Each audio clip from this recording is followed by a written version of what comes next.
everybody, and welcome to PSGL for PCF2 Round 2 of the Season 33 calendar, coming to you from the Marina Bay Street Circuit in Singapore. It's going to be a very exciting hour as well.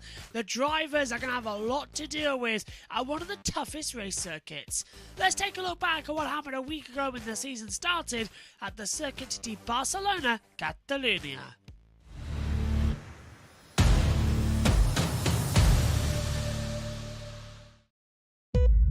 Whole new era for F2. 5 lights are on, and season 33 begins now. Action in Barcelona. Great start from Harlan Marquez. Drake Dempsey will pull in behind to the defend from Daniel Jenner, who's got the outside line down towards turn 1. Andrew Sharbukin's going to go on the inside line. Dempsey holds second position. Daniel's going to try and go right round the outside with an amazing move and takes second place. We've got a Ferrari off. It's Bogdan Moldovan and Gianpetro Logano who got through the gravel. Gianpetro's gone down to 15th, now down to 16th position as well. Cameron Downs looking at the inside of Andrew Sharbukin as well, going for 4th position. He's keeping it through. Going to try and swing round on the inside line. Into Seat, diving on the inside line. It's close. It's close. They're just about wheel to wheel. Amazing racing. Harlan leads. Daniels up to 2nd. Drake Dempsey down into 3rd position. Didn't expect that, Richie, as we watch Cameron battle for 4th. Yeah, amazing. Onboarded Cameron as he comes through into turn 9 now. Just a 10.5 behind. We've got a spinner at the back. That is Bogdan Moldovan. Round. And he's down into 20th, Richie, so I think that might be game over. Could be. Still on board though with Cameron Dowdy's pace is a little bit better than Andre's at the moment, but just can't get through. Really good battle between them in the end of that first set to come in through up in towards turn 7 and 8, the high-speed chicane. Nearly a bit of contact there coming out of turn 6, but they keep it nice and clean. And you can see round in the final corner for the first time of PCF2, Harlan Marquez, 23.1 for the first lap time. Andre Terbukin also close to the back of Drake Dempsey, but Daniel Kaya, what an overtake down at turn 1. Round the outside and then took the inside at turn 2. Absolutely amazing from him. Oh, he's round! Andre Terbukin! Oh, what did you say? You need to leave the back of the box for that one. Look at that, down he goes. Andrew Sharbukin is down into 19th, and he won't get passed by Bogdan, and he does get passed by Bogdan Moldovan. Oh, just continual mistakes keep happening then. And 2 of the top runners dropped all the way to the back. On the back of Tamascal, up the inside into towards turn 1, gets through Tamascal before they even reach the braking zone. So that's Legion into 9th and out, pushes Tamas down to 10th. Also overtake between Gianpietro Logano and Jeremy, who they've both got off track at turn 1. Banging wheels there as they come through turn 2 and 3 now. Still on board, Jeremy. Is he able to get through on Gianpietro? No, he's not. Oh. But look at Leonard, who's going to try and go on the inside for that at the inside at Repsol and makes the move up into 15th position. But Jeremy's going to hold it on the inside line. On the run into Seat, has to back out of it because Leonard could have just shut the door quite easily down into the braking zone. Yeah. So that's put actually Jeremy down in the position. Legend right behind Modesto Mena into turn 10 around the outside. Modesto breaking a little bit later with a snap. That lets Legend through into P8 now for TF Legend. Really nice start. He was started actually, I think it was 11th, moved up on Tamas, moved up on Modesto now, puts him into that top 8. Really nice start so far. His teammate unfortunately down in 13th. Oh, hang on, what's happened here? Where? Leonard's down in 16th position. Leonard's 16th. Yep. Leonard's made an error. He's hit the wall. No front wing. Oh, what's happened? He must have got the oversteer coming through turn 7 and 8 that you get that chicane. He's lost his front wing, so he must have hit the wall and bounced back around. Yeah. Primoz, he's round at turn 8. Turn 7, turn 8. Really big shame for him. No damage. Considering I said, oh, he's done well, he went from 20th to 11th. Your commentator's curse is working more powerful tonight. It is. Harlan pits. Harlan pits. I think Drake Dempsey in 2. So Daniel takes the lead with a 1:19.517 fastest lap as well. Cameron goes to 2nd. So now the battle is on to see who's going to have the overcut or the undercut. Very crucial 2 laps coming here. On board with Daniel as he pits. Let's have a look. No, he stays out. No, he pits. Yeah. He pits. Oh, Cameron stays out. Jan stays out, so Daniel go for it, but Cameron and Jan are going for the longest stint because Yannick also pits. Cameron crossed the line before we saw Daniel do it, so Cameron officially has led a lap. Yes. So well done. If Cameron's dad know you're watching, big round of applause. He's officially led a lap. Yeah, really nice from Cameron. But it doesn't matter because he's still got a pip, so it's not all. Oh, the spinner! It's Harlem! Oh no! Harlem's out! He's out! He's out! Harlem Marquez, after domination, is out of the opening race of the F2 season. Is that going to cause a safety car? Is it? Is it? We're not going to get a safety car. car. It's on the outside turn 3. There's no safety car or virtual even coming out. We're not going to get a safety car. That's a big surprise. Usually it does, doesn't it? If you were on track. Hang on. Yellow set to 1. Is it a safety? It's a safety car! Yeah! Brilliant news for everyone who hasn't stopped. They get a free pit stop. Box now, Cameron, into the box. Do not make the mistake you did last year. That cost you the F3 title. He's into the box. Halliday's in. Camille as well is going to come in as well. Everyone's going to be in. But look. Brilliant. I reckon even those who picked onto mediums will come in for a free stop. Let's see, does it? I don't think so. But let's see, does this help? Is this going to bring Daniel out behind? I think it will. Because Daniel then goes fast like in the pit lane. Daniel's coming out the last corner now, and Cameron is already leaving the pit lane. Cameron Downs will leave the pit lane. And But actually, there's an Alpine just there. That's Jan Halliday. Well, who's taking these? Wait, who's that? Oh, that's Modesto Mena. Modesto Mena, he's a lap down.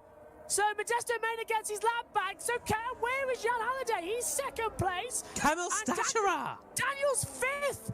So the Cameron Downs has got the best look of all and takes the lead with a brilliant timed pit stop. I'm sure Cameron's daddy's going, yes, yes, right now. Right, Cameron's gone. He's gone.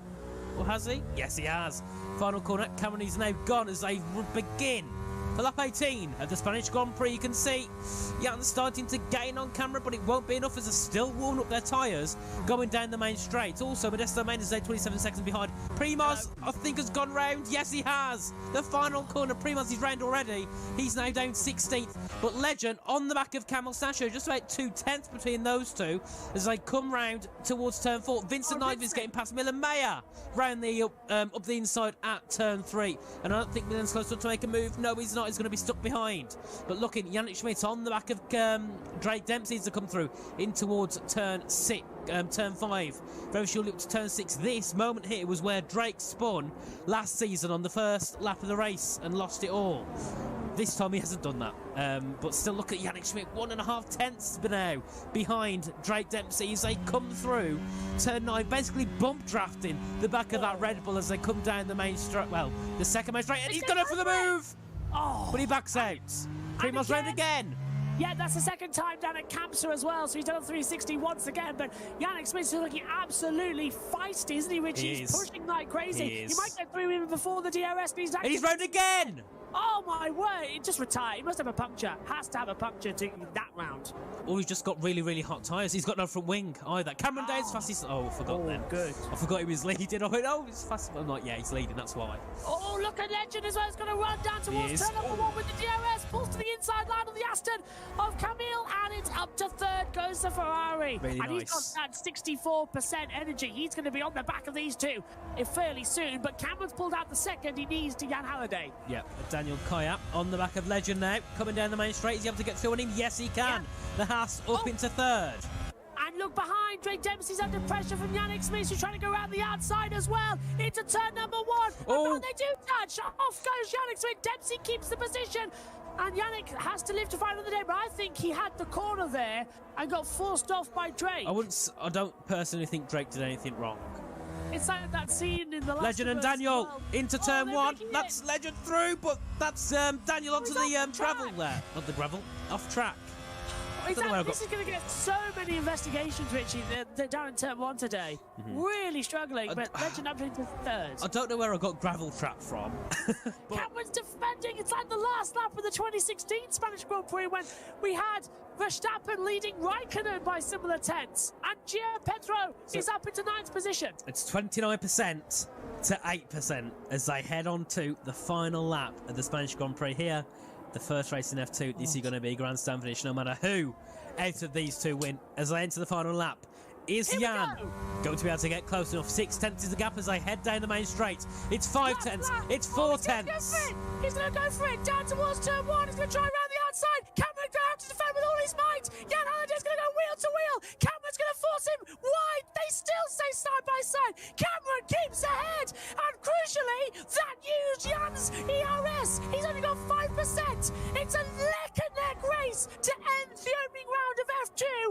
it's going to have to be done on the same territory. Cameron has 2%, Jan's got 2, and round goes Drake Dempsey. He's off. Right, Dempsey's off. I still want to stick on board with Jan and Cameron because we've got another DRS zone coming up. This time, Jan's not got much ERS to help him. Cameron hasn't either. This is going to be the last opportunity for Jan Harder to get through on Cameron, and he's not close enough. The last sector is a nightmare to overtake unless he gets a good run out of turn 16 through turn 12. I don't think he's got it. The hearts start to race. Is this Cameron's first win? It could be. Coming up, Richie, take it. Cameron into turn 14 and 15 into the chicane. Jan just 5/10 behind. I think it's time. Cameron, for the first time ever, is a PSGL winner here at F2. Yes! Brilliant! Yes! Fantastic! Fantastic! Couldn't do it in F3, couldn't do it in F4, and he's done it on debut in F2. Cameron Dowds. Brilliant! Now, I'm honest, that has made my night. I'm actually smiling. I can't stop smiling. That is actually amazing. Fantastic! Superb. Second. Legend holds off for third. Daniels fourth. Garlic Smith rounds on the top 5. Tamascal goes 6th. Vincent 7th. Giappetro 8th. Hardy 9th. And Milan Miller in 10th position. And Bogdan Mordovan, Drake Dempsey down to 12th. Leonard's 13th. Jamie's 14th. Camille 15th. Modesto Menace 16th. But Cameron Downs has done it in PSGL on F2's debut. He is number 1.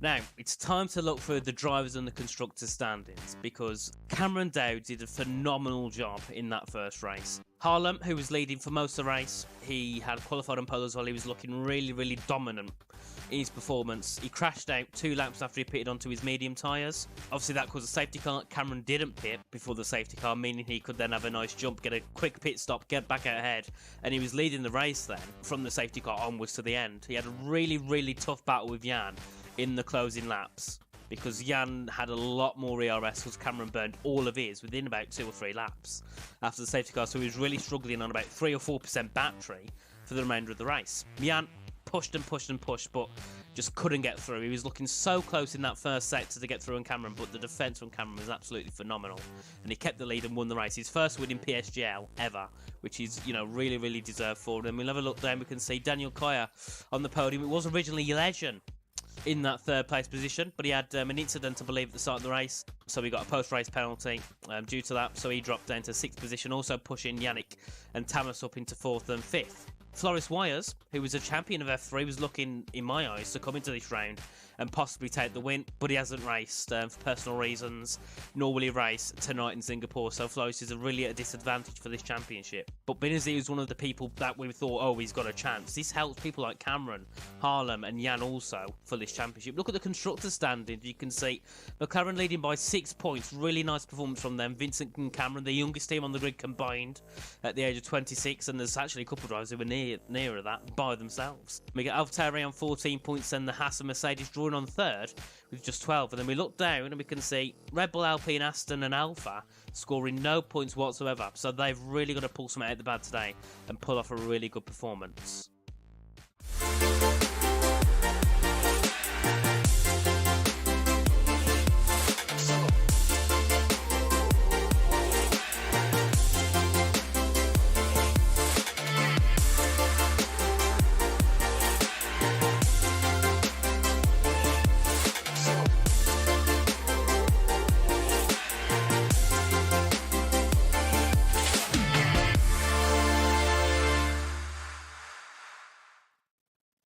Hello Rom, and welcome back to PSGL. If you didn't see the original intro, we're back for round 2 at the PCF2 Championship. I'm Nathan Richards, and alongside me, as usual, is Joshua Birch. Hello Josh.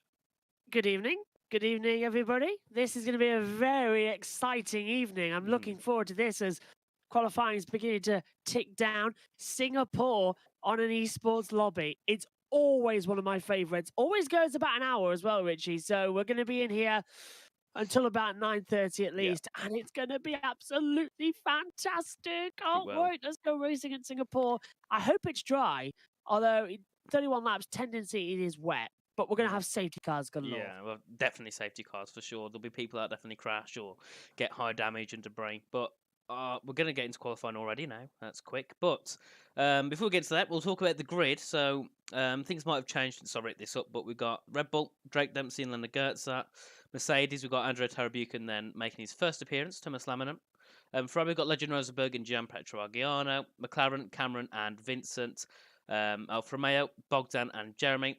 AlphaTauri, Modesto, and I don't believe there's anyone else in that seat, if I'm correct. Haas, we got Daniel and Tycho, Alpine, Harlem and Vosca, Villacampa making his first appearance, and then Williams, Miller, Marin, Sergio Sprino, and finally Aston Martin, which we've got Kamil Sasha and Primoz Miklavčić. So yet again, a very strong grid. Obviously, Jan's not here today, nor is Floris, one of the other fast drivers. So this is looking good for Cameron yet again to extend his championship lead possibly in this race. Really is, and if you think about it yesterday as well, that was actually really exciting with Cameron coming back from 20th to finish in 3rd position as well. And now looking at this as well as we get into qualifying, we're really excited to see exactly how much he can do in terms of a different track. This is really going to be a great test for him. Yesterday, F1 raced at Spa. Today, F2 raced at Singapore because they requested a layout change in the F1. So this is really going to be the key factor. Can you master 2 very different tracks? Yeah, definitely. Spa and Singapore are definitely the complete opposite, I think it's safe to say. And obviously Cameron did an absolutely amazing job in the race. Unfortunately qualified in 20th, but obviously with safety cars, strategies, he got himself up to 3rd. He lost 3 positions on the last lap, but due to penalties, he shot back up to 3rd, which was really, really good performance also. From what I've heard, Barry had a collision with Thomas, and that could have been sent to the stewards. I don't know for sure. And if so, that could result in Barry being a penalty. From what I saw, it looks like Barry turned in a little bit too much, took Thomas out. Obviously, don't hold me on that. I'm not an expert at stewarding. But if that's the case, then, that could be a penalty for Barry. That could then put Cameron in 2nd for F1, which would be really nice. Obviously, it doesn't really matter what he did in Spa because this is Singapore, completely different track, as we already said, yeah. Well, we're on board with Oscar Villacampa, making his first appearance here, racing F3 last season. Nice to see you. Over the Anderson Bridge, into the tight turn 13 hairpin, then boot it hard down from Stanford corner card as well, down into turn 14. Little lock up. We were talking just before we came on here, actually, Richie. This is the segment that's going to change this year. So we're going to go straight on down that road there for F1 23. But this section here, it's going to get replaced temporarily because they're doing some building work. But I actually will miss it. But the idea of another DRS zone flat out is just a little bit of cutoff. It's going to increase the lap time speed around about 10 seconds. Yeah. I think, and it will bump up the lap counter as well. I think it's going to be absolutely great to see a full throw Singapore Grand Prix. It's still going to be the hardest race of the year for the drivers, though. Absolutely, it will. Yeah, I love the track with the sector 3 they have now, but it is going to be nice to see what they do and see if it does in terms of racing. It should improve the racing, hopefully. It's a lot of a quicker section, easier to get overtakes. You're not going to be stuck behind cars as you go through under the bridge in that final sector. But we're on board with Oscar as he's coming through the end of sector 1 now, and he's at 26.6 for his first sector. I'm just going to grab the sheet up quickly. There we go. So I can see the track numbers, because I mean, the corner numbers, I still don't understand the corner numbers around here. There's that many, you get confused. There's 23 corners, which I believe is 2nd or 3rd most amount of corners on a track, I think. It was most. Then Jeddah came on the calendar 27. with about 27, which is ridiculous. But Singapore is I think more of a challenge than Jeddah. Jeddah's like a roller coaster. Singapore is like you're trying to do you're trying to play chess in 60-degree temperatures. It's bonkers. Yeah, around Jeddah, I think it's a lot easier to get into the flow. It's high speed, you get into the flow, you're sorted. Whereas Singapore, it's really... Oh, and he's Oscar there, invalidated. I was watching the F3 stream before we got on live here, and a lot of drivers are invalidating there as well. It's really hard, to not invalidate, because it's, you're going to push the track so much, and 1 millimetre off track, and that's it, your lap time's done. So you've got to be really careful as well Pietro Reggiano is going to be the first guy to set a lap time as he comes round the final corner. Sets a 35.876 for his bank time. I'm looking at Drake Dempsey, who's 17th fastest at the moment in the Red Bull. Had a terrible start to the season last time out as well. Was ranting in the chat as Cameron Downs does prove he's still got the top dollar of material before Drake comes across the line with a 135.3. We saw Drake qualify well back in Barcelona, but had a lot of problems in the race, didn't he? Yep. Dropped down and down and down and got held up more and more. And we saw in the chat, became more and more frustrated, Richie. It was a bit of a desync issue, actually, coming through into turn 4. It looked, well, on his screen, it looks like it was an Aston Martin, spun him round. But obviously, that wasn't the case, and it was just the game with the poor collision model, and it looked like he did spin around. Because he reset the track or something like that, I can't remember exactly, it gave him, there was not really any penalty given to anyone. It was kind of just like, yeah, racing it, and that's it, over.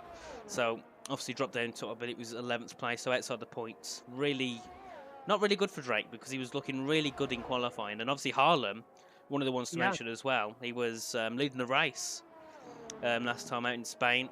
Pitted 2 laps in after his pit stop. He binned it at turn 3, so I believe that could have been due to the fact he's gone onto the curb on the inside of turn 3 to give him a bit of rotation. He's hit that curb and then it's jolted the car a bit and he's ended up just hitting the wall. I think that would have been what it was. I haven't seen the incident itself. I might have a little look later to see if I can find it somewhere. We can talk about that next time around on track. But yeah, really shameful for Hong because he was looking really quick. He was dominating that race. Led every single lap until he crashed, as long as getting pole. On board with Modesto Maynard, is he just coming out sector 2? I don't think he's on a lap. No, he's not, because he's currently in 12th for the 35. Yeah, 35.9. I'm trying to look. I think Vincent's going to start a lap time as well. Where is the other second? He's just down at turn 7. So several of the cars coming into the pit lane. Cameron Downs and the McLaren's just come in again. Trying to look where Oscar Villacampa is. He's on with the Anderson Bridge, so he'll be another one to set a lap time. Everyone taking to the pit lane, but it's a 2-minute lap here as well for an out lap. So you don't get much time in the pits to change over. So you've really got to remember that. And it's a bit like Spa. You've got to key your moments to go for it and really take it with all you get, because you only get one shot. Yeah, definitely. It's really difficult around here because, like we said before, the invalidations, it's really, really easy to invalidate. Yeah. So that causes so many issues to the drivers. Luckily, most of them, 17 out of 19, have been able to get a lap on the board, which is good for them. But Vince and Oscar were, 2 of the ones who felt victim to the track limit trendy. And Oscar, he's yet again just coming around the final corner. We can go with a lap with him this time. Hopefully, he can actually set a lap now. He was the first one to begin a lap at the start of the session. Unfortunately, couldn't set a time. And now we're back on board with him again as he begins his second lap. Into turn 1, 2, and 3 then. Keep it in 4th gear and just sort of navigate like an eye as well, trying to thread a needle. Now you're coming onto the back straight through turn 4, again in 5th gear to carry the speed down the Raffles Boulevard as well. 7th gear, then as soon as you hit the kink, click up to 8th gear, but he's actually riding it into 7th. He's not selecting 8th. As he comes past the hotel section as well. Braking hard, 3rd gear compound, now back up into 4th mid-corner. And he's really revving out the engine. That's not good for it as well. It's quite a surprise here from Oscar that he's miscalculating the rev limiters. Coming through then through the Singapore Sling section as well. Not the original, but changed a lot. Over the Anderson Bridge, we used to go over the left side, now we go over the right side. Into turn 13, wide hairpin. He's missed the apex there by a country mile. Down we go again, look, 4th gear, and it took ages there to jump up. Actually, that is quite interesting there as we come back into the braking zone. To take ages, that one as well, to rev back up. Into the braking zone, fix it down again, 4th gear. Half revs, continuing to climb up. 4th gear, turns car in, jumps back. Nice under the bridge section. Sorry, I'm looking at the throttle track map as well, if I'm not being too descriptive. As it keeps riding up out of the last 2 corners, turn 23, boot it hard to the line with the DRS open, and across the line, moves him up into 5th position, 135.546, Richie. Yeah, I'll be honest, we made a few mistakes on the lap, so the fact he's got himself into 5th shows there's a lot of track evolution and a lot of time in the bag for most drivers. Obviously, Andre also putting a good lap, putting in P3. Vincent goes up to 4th with a 35.499, on board with John Pietro Reggiano, as he's just charging in towards turn 1. He's currently 13th with 35.876. Obviously got a lot of time to improve there to get himself near the top. between him and Drake. It's about 5/6 tenths, so he's got a lot of time. But we're going to go on board with him now as he comes into turn 4. You can see, shifting down to 4th, hopping the curve back up to 5th. And he's now going to be charging all the way down towards turn 5. Gianpietro not having the best start. Obviously, he's scoring no points, I believe, in that first round. He's one of the quick drivers we've seen him in other leagues performing really well, so we know he's got the skill there, but we just need to see him use it to his full capabilities as he comes through now. The end of the first sector into sector 2. In towards turn 10 now, and into the, well, used to be the Singapore Sling, now it's a lot different to what it was before, which I believe that a lot of drivers are happy about, because I don't think F1 22 would have been able to replicate that sector very well at all. And he's now coming out of turn 13, they're going to be charging down to the end of sector 2 in towards turn 14. Yet again, very difficult, you've got to get the braking zone really correct here. Brakes at about the 80 metre board, no, sorry, brakes at about 80, just after the 100 metre board. And you can see now it swoops in towards the final bit of sector, turn 16 into 17 now. You can see you've got to be very careful on the throttle so you don't spin, has a bit of a snap, but not too harmful. Into 18, into 19 now, he's going to end the lap. Shouldn't be the worst lap in the world. The 35.8 should improve by a bit. Oh, hits the curb a little bit there, sent him off. Nearly hit the wall, but he's avoided, so we could have lost time there. Round the final corner, where does Gianpietro go? Up into P7 with a 35.574. Yeah, he's a fraction behind Oscar Villacampa there. He's come back into the pit lane as well. Drake Dempsey's still fastest on a 135.360, and he's 0.05 of a second off his own time in the middle sector. So it's game on there in the front two as they continue to push. Leonard as well is in P2. I think he too is on a lap time.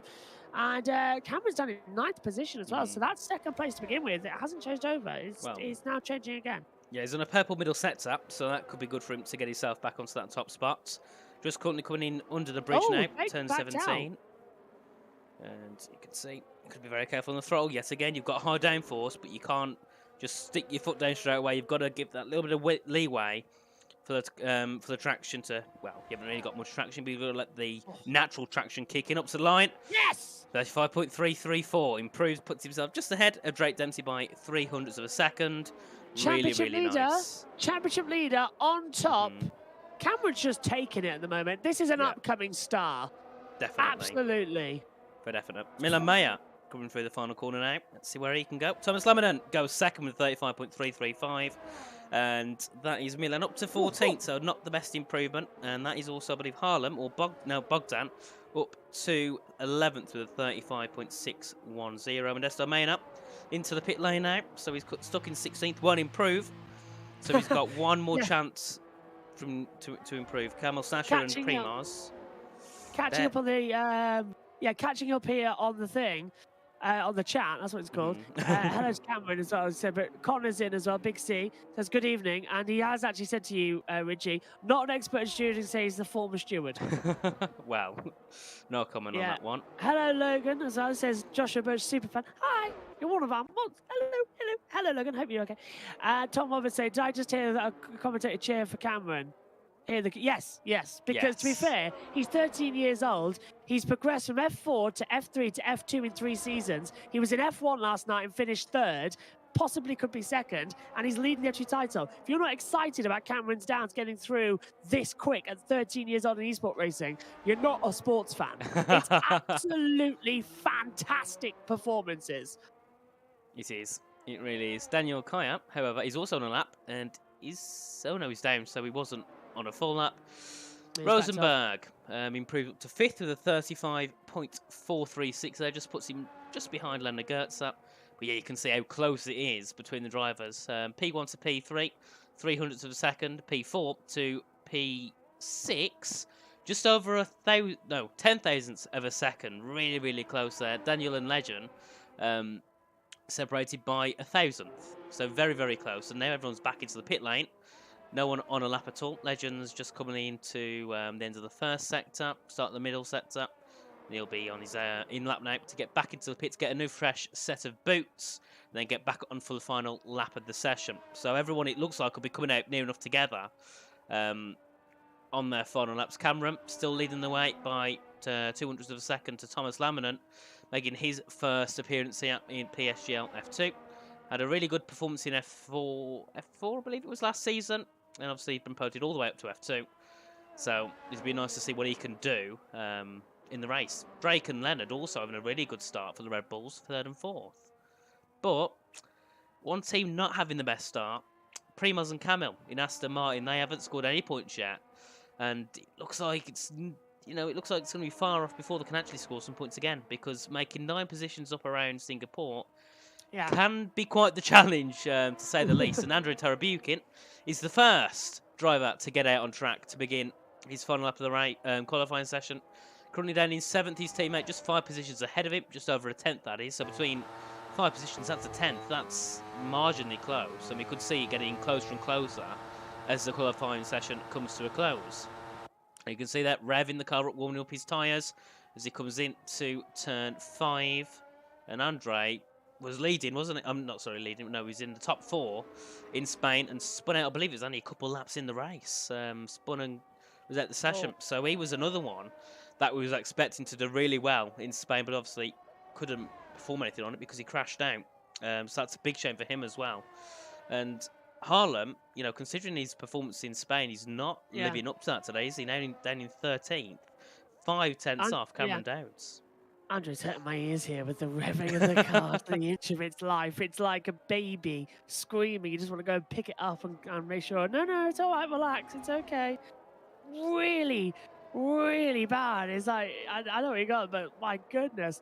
So F2 does short quality like IRL F2. Yeah, 18 minutes and then we'll go. Oh, come on, Andre. Just select another gear, please. Just don't keep torturing us. It's like when the people put nails down a chalkboard. That's the thing. It's like, ah! So, Josh, we're going to beginning the final lap soon. Who's your take for pole? I'm going to say Drake Dempsey. I'll stay with Cameron. Oh, going with the safe bet, the person who's already in first. Andrei Tarabukin beginning his final lap. Josh, why don't you take us for an actual lap attack of the track, because we didn't do it in the pre-show? Down through turn 1, 2 and 3 then, you can either stay in 3rd or 4th gear, now get a good exit out, now ride up towards turn 4, flick the car in, drop down from 6th to 4th gear, then select 5th at the exit to get maximum drive down Raffles Boulevard, open up 6th gear as you open up the DRS, then just before you flick down as well, choose your braking spot in 8th gear, hit the brakes down and about a 60-meter board, flick the car in 4th gear through turn 7, ride the exit curve nicely. Then turns 8, 9 and 10 all sort of bounces up together. A series of 90-degree corners as well. A little bit of wheel spin there in 4th gear. A little bit wide actually as well. Thought he was going to touch the wall at the exit. He did miss that apex. Singapore Sling then past the hotel section as well. Flies it through perfectly. Little touch of the wall before turning into Anderson Bridge as well. Over 113 years old. Slam on the brakes once again. Turn in tight into turn 13, 3rd gear. 2nd DRS zone as you hurtle down towards turn 14 as well. Again, light touch of the brake form, really stepping on it as well, locking up the tyres. You can hear them squealing underneath you. Spin up the rear tyres as well. Later on in the year, we'll go straight down, as I said, but this is the tricky section. This is where PK crashed, of course, back in 08, controversially. Underneath the bridge section as well, where we've seen cars crash over the years, and coincidentally enough, cars get turned off there as well, but because of the subsection there as well, it interferes with the car's electronics. Out of 21 and 22 then as well. 2 double lefts to finish the lap time, full throttle across the line, checker flags out, and Andre's gone top with a 1:35.152. It was a good lap, but surprised that's gone fastest. Let's see what everyone else has got. Vincent into the pit lane, doesn't improve, and that's one of the Aston Martins up towards the line. That will be Primoz up to 11th. And Leonard Goetze goes quickest with a 34.940. Cameron's pushing. I think he was up by 0.34, but he was making mistakes coming in the Anderson Bridge. Now he's revved up 5th gear as well. Coming out of the last couple of corners of turn 13, and he's dropped, but only 36 thousandths. He's still in this fight. Drake Dempsey up by a 10th in that middle setup, just coming through in towards turn 19 now. My bet for pole, can he do it as he comes through the final few corners? His teammate up on provisional pole at the moment. Currently he's down in P5. Into the final corner. Bogdan up to 6th, but where can Drake go? Up to the line. Go 2nd. Just a 10th away from Leonard Goetze's time. Cameron Dowds into the final corner. Does he improve? Let's see. Up to the line. Good lap. Doesn't improve. Well, he does, but not enough to get a position. Lamanen also up on his time as well. Half a 10th through that middle setup. He's just coming through the final few corners. Gian Pietro Up to 6th there. Oh, hits the wall. Does Thomas into the final corner? Does it affect his lap time? Let's see. Yeah. Up towards the line. Where does he go? Up to 4th. Very, very Wow. nice. I think Leonard's got it then. Unless Andre can do something about it as well. He's in the... Oh, he's lost his lap time. Andre's out of it. So what can Legend do it then after controversy last weekend in Barcelona? He's 10th at the moment. Can he jump up the board? No, he's into the pit lane. So it's Leonard who's got pole position in F2. His first pole in F2. Yeah, we have a Leonard 1-2. No, we have a Red Bull 1-2. Leonard and Drake, and then we have a Mercedes 3-4 with Andre and Thomas. But Cameron Dowd's still very in this, 5th, ahead of Daniel, and he's just currently 6 points behind Cameron in the championship. So, you know, it's still very close between the two. But if Cameron can score ahead of Daniel, that could put him even further ahead in the championship, as obviously Jan won't be scoring any points as he's not here. And big shame for Harlem. He was looking really quick last week. Unfortunately, only 13th in this session today. But also another good qualifying performance from Bogdan Moldovan into 8th. Sponsor. Very, very nice. Should we throw to our sponsors, GTO Omega, before the start of the race? Yes, we should. Fantastic.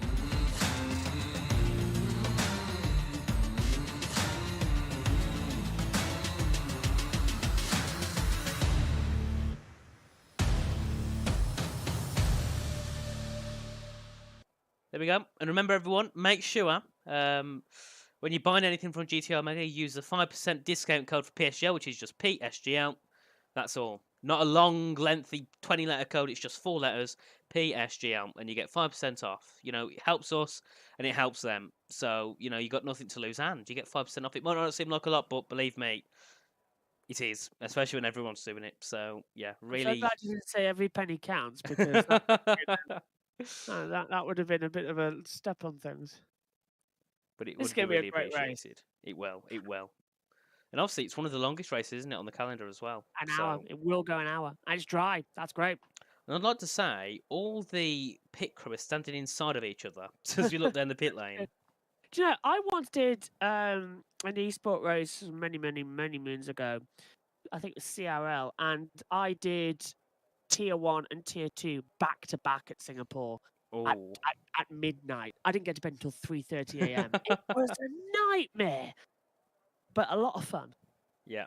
I think actually, I sent that to Jess actually and Connor as a submission for PSGL back in season 29. It would have been. Well, see, we haven't raced here for 3 seasons. Last time we was here was season 30, and the podium for F2. Well, I believe it was Luke Smith, Jeffrey Ritchie, and Simon Perronnette, which is 3 names we don't see very often at all in PSGL. So. You know, it's changed a lot since then. Obviously, Luke's in esports now, racing for Alpine. Jeffrey Ritchie, I think he's stepped a little bit away from F1. He's doing a bit more ACC stuff. So the next season, and then Simon, I haven't really seen much of him at all. In the past few seasons. Where's the grid? I don't know. I don't know where the grid is. We're still waiting. Hopefully, we've got no desync issues. Hopefully. I'm just thinking. I'm checking now in the. Oh no, we're getting going. Oh great! I was just thinking because that was taking an awfully long time. That's why I said about throwing to GTO Mega, because last time out we got caught out, didn't we? It literally was like you threw to me. It was like, oh, start. Okay, sit back and enjoy the Singapore Grand Prix. Richie, over to you for the start. Thank you. It's going to be great. We've got 10 seconds to go until we get lights out here at Singapore. A night race. Who doesn't love a night race? Absolutely amazing. We have 3 seconds, 2 seconds, 1 second. And now we're going to see all the cars lined up on the grid. There we go. Red Bull from Red Bull as we start the race. 3 lights, 4 lights, and 5 lights. The lights are out. It's race on at Singapore. Really nice start from Drake Dempsey there. We have the inside line into turn 1. Not going to be close enough to Leonard to make a move. Sits back. Also, we've got Cameron Dowds and Daniel fighting into turn 1. Cameron off the trap there as they head into turn 2. Going to try and go around the outside, and that's Vincent out of the race. He's had a collision down at turn 1. And McLaren, championship leaders, one of them's out, and it's a safety car. So that stops play immediately. Leonard's taken the lead away from Drake Dempsey. Andre made a great start. He was up alongside the 2 Red Bulls, and I think that late safety car has just triggered the procedure to change it once again. So Vincent's out. Cameron's lost his security buddy as well. And one of the youngest drivers appearing to the grid just gets half its age again. But Leonard leads with Drake second. Yeah, really big shame for Vincent. I don't actually know what happened there at turn 1. I'm going to head to the Discord chat to see if I can find out exactly what happened, because I'm sure there'll be some not the most pleasant words from Vincent. I can't blame him either. Drake was already having surely there's a better spot to move out of the way. And that was, I believe, during the qualifying session.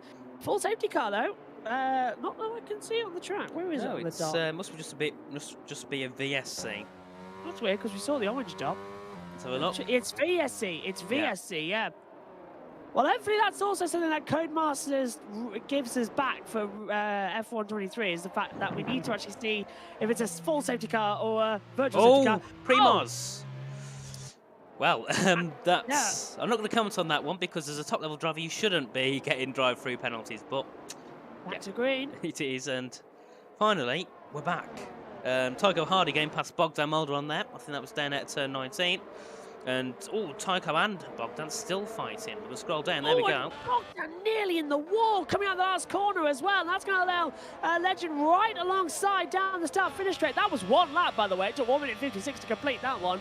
And look, looking to the inside. Oh, lovely slipstream. Bogdan's going to be off the track. There was little contact. Now there's more. And Bogdan half spins. Here comes the Alpine of Harlan Marquez, battling on his way through on the inside line. His teammate Oscar Villacampa's round the outside, and now it's a rodeo down Raffles Boulevard.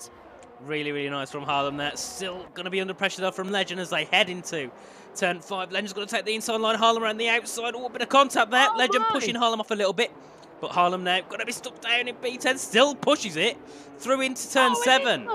And Legend went touching the wall, and he still stayed ahead. Bogdan trying to come back on the inside of Harlem. It's not working out. Look at the traction as well from Sergio Sabrino. He's right up there. 4, 5 cars as they come through Singapore Sling.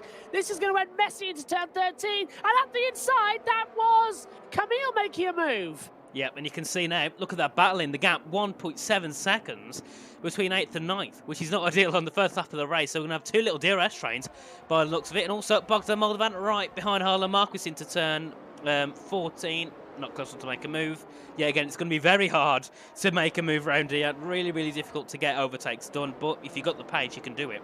And Gianpietro just behind Cameron as they come through into under the bridge, turn 18 and 19. And you can see Cameron just in 6th behind Daniel. Daniel's 3rd in the championship at the moment. It won't be enough for Daniel to take the championship lead, but it will close it between the two if the race finishes like it is. And the Gertza, quickest lap so far, 40.653, leading away from Drake. Dempsey's ahead on to lap 3, where DRS does get enabled. I don't think it will mean much for the people in the train, but it could mean a lot for Drake, who's in 2nd, going to be pressuring Leonard Gertz. So obviously the teammates don't want to fight too hard, as it could end in tears, especially around here. Considering they've got no points on the board, this would be really, really ideal to get a 1-2 double podium from Red Bull. Just control it at the moment, isn't it? Just keep your head calm and don't do anything silly. It's a long race, this one. It runs the hour as well. If we run safety car free, we've already had a virtual, so that's going to push it at least 56, 57. But Vincent, I don't know what happened at the start. I think he got contact as well with the 2 Astons as well. And Modesto, I think, must have been involved in that one. But really bizarre as they've dropped back. Look at Primoz as well, dropped right back. He had that drive-through penalty, and he has served it as well for speeding under the virtual safety car. Yeah. I don't really know how people can get VSCs. Not VSC, sorry, no. Can get safety. Yeah. Can I get my words out? I don't know how people can get drive-through penalties. There we go. For speeding under VSC, because surely, unless you've got an issue with the Delta, it can't be that hard. Surely, I can manage it, and I'm not very good at all. So if I can manage it, these guys should be able to. But then again, we don't know if it was a glitch or people stopping on track and all that malarkey, which can cause the game to glitch out. But yeah, obviously, he's had to pit 20 seconds behind. Not ideal, because his teammate's only in 16th. So Aston Martin have a really shocker of a start. Pretty similar to Aston Martin in the first round last year at Bahrain in 2022. Obviously scoring no points at all, being down in that bottom 4. And Laminen, quickest now, is a 40.634. Currently in 4th. Behind his teammates, Andrea Turbuchen is in 3rd. Obviously, if Thomas scores points here, they won't go towards Mercedes, because obviously he's a reserve. Reserve points don't go to the constructor standings. So, not the best, because it basically means that Mercedes have only got one driver here, but he's got his teammate to help, so if needs be, Thomas could hold back from Daniel and Cameron behind. But I think Andre, he's got the skill. I think he should be fine out there on his own to make some moves ahead as well. But Cameron and Daniel, they'll be getting closer, because closer together, and possibly have a bit of fighting, because those two are the ones at the moment who are, I suppose I could say, championship contenders. They're only 2 races in, but they are the ones at the top of the championship. Obviously, Jan, yet again, not here, hence why Thomas is racing Mercedes. So it's going to be a bit of a setback for Jan. He's going to have to push even harder to get that gap back up to where he wants to be. He wants to be right behind Cameron, but obviously at the moment, obviously it's not going to happen unless Cameron scores exactly no points. Which Cameron down in 6th position at the moment. And you can see just 8/10 behind Daniel, so he's losing a little bit of time. He said to me already in DMs earlier that it wasn't his strongest race. He hasn't practiced that much. So, I suppose he's not expecting to be the quickest guy on track. And you can see just 9/10 behind Daniel now. The last thing he wants is to be outside that 1 second. And it's looking closer as they come through in towards turn 20 now. Just over 9/10 of a gap. Very close to that 1 second. Daniel itself, close to that 1 second as well to Thomas. So it's very close between those guys at the top. And Cameron sticks in with that 1 second yet again and has the DRS as he drags himself down towards turn 1. And Jean-Pierre also had a bit of a quiet start, just sitting in behind in 7th. Oh, corner cut, Thomas there. Yeah, Laminum just corner cut turn 2, quite dramatically as well. So I wonder if the automation is going to start picking that up as well. He might be in for a penalty if he keeps doing it. Exactly. What we saw in qualifying, it's so easy to invalidate your lap. So if you're getting that in the race, 3 warnings, that's a penalty. And look how close the grid is. 1 penalty could sacrifice you 3 or 4, maybe even more positions. So you want to make sure you just get in that, limitation of getting penalties and just going through the race. No penalties, no penalties at the end. That should really help. And you could even gain positions from that, because I'm sure by the end we'll see at least 3 or 4 people with a 3 second, maybe even more than 3 second time penalty. Honestly, I think we should do an experiment on this game. We should have 75% races. And the reason I say that is because I'm getting sick to death of the fact I'm looking at the graphic here for tyres. They're all on hards, which means no one's got the pace to overtake. No one's got the drive to do so. They're all just going to follow each other in a train like we've seen for the past God knows how many weeks. We need variety, and they're just not getting it. They're not doing it. Maybe we should ban the use of hard tyres during the race. Something like that. We've got our own rules at PSGL. We should do that. We should ban the use of hard tyres during the race, because it's spoiling the competition. Because nobody can overtake, nobody can get the slipstream right. They're all just out there managing their tyres as much as possible. And then we do see good ends to the race, but after that, it's all taken out in the pit stops. See, it's F1 2005. See, I think for me, the drivers, their main thoughts aren't to do with the entertainment value. They're there just to race and get the best positions. And if that means hard tyres are the way to go, they'll do that. And you can't blame them, because they're just using the meta that's there. And I'm sure if the game sorted itself out, we could have seen variety, but the drivers are just going to take the quickest strategy, and that's why they're all on hards, because starting on the hards is quicker than starting on the mediums. So I think that's why. And I think how are you going to ever separate the great drivers from the bad drivers? Say you have a great qualifying, get on pole position, but you're not a great driver, and you win the race. You're going to suffer the more you go up the ladder. It's not being fair.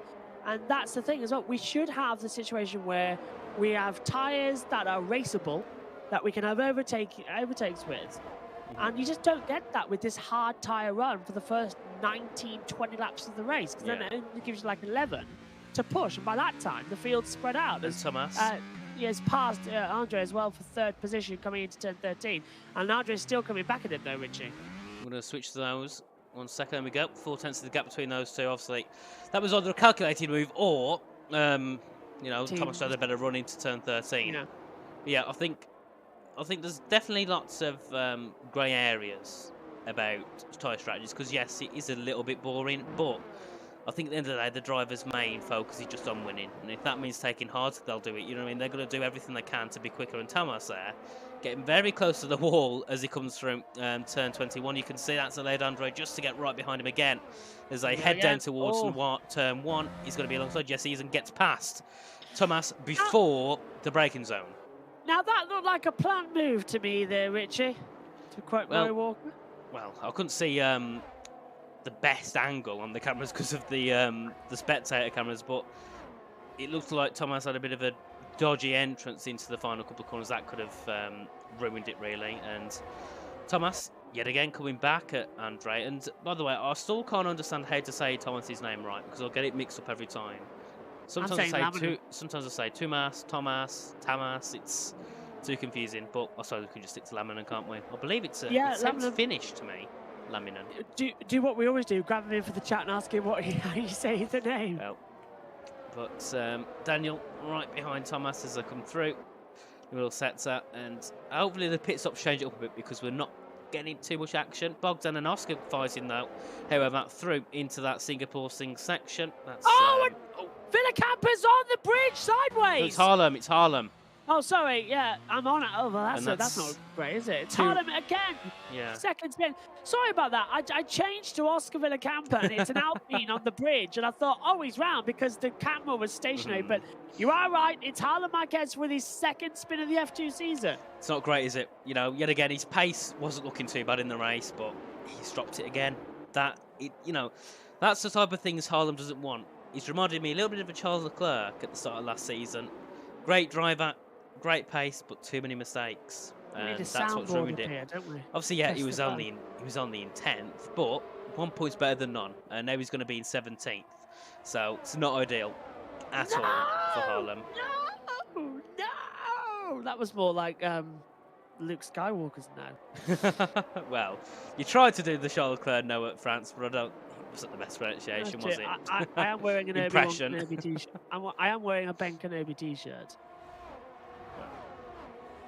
Underneath the shirt. Because I can't see it now, but you know, that's Harlem into the pit lane there, as he's going to be possibly going into a different set of tyres, and that's Sergio and Bogdan fighting there for position for 11th, and Sergio just going off the track a little bit there. My word, that Williams is tight. Oh, that's going to... Yeah, I thought so. Poor Sergio Bruno. He's going to get passed here by Jeremy on the inside. And Sergio got the short end of the straw there. The two Alphas mugged him. Yeah, and there we go. Alfa Romeo to 11th and 12th now.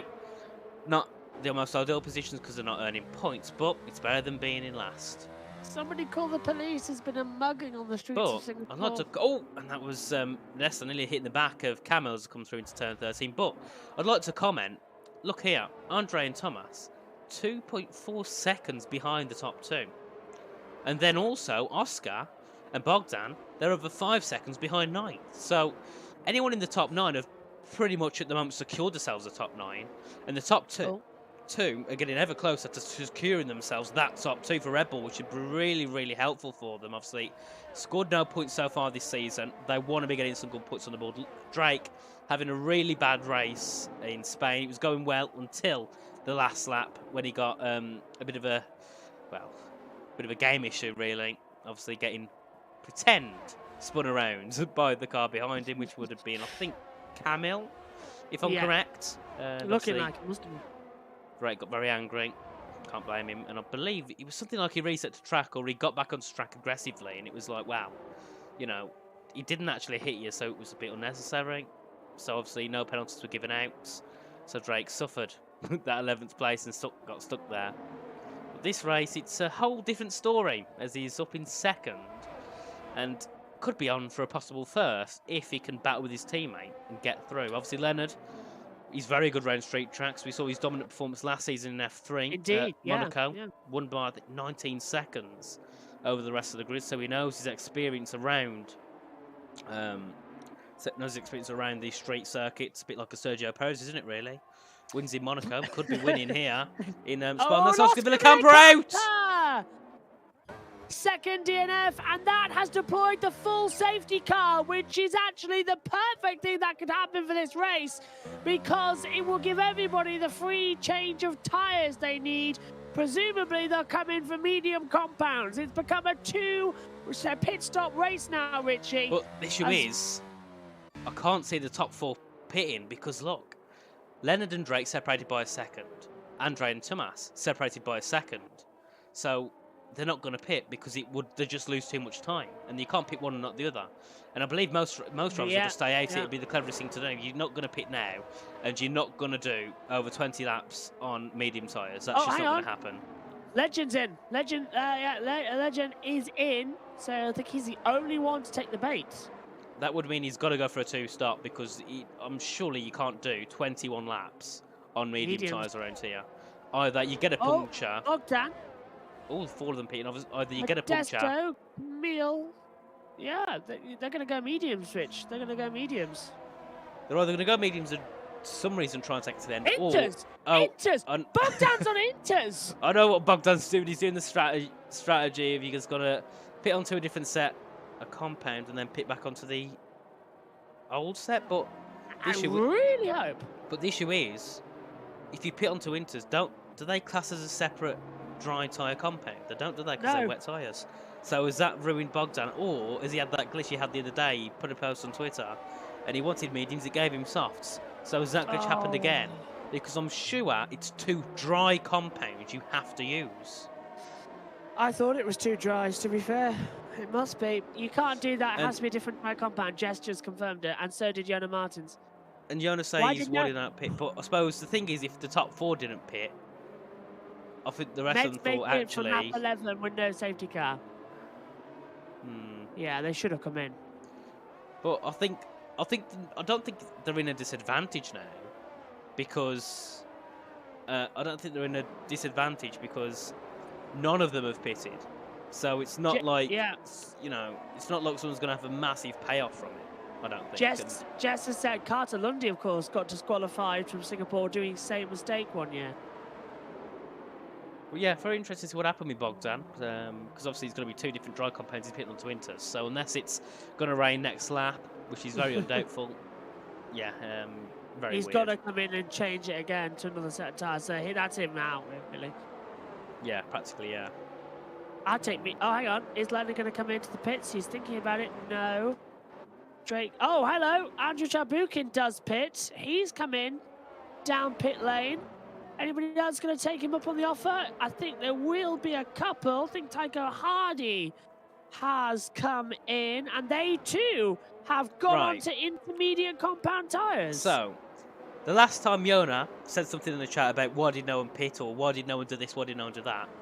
Well, that ended in tears because it turns out it was a bit of a bluff. So has he done the same again, and the people have thought, actually, we'll pit and... Is it going to rain? Jonah says it's going to rain. Surely not. Is it going to rain? Well, hang on.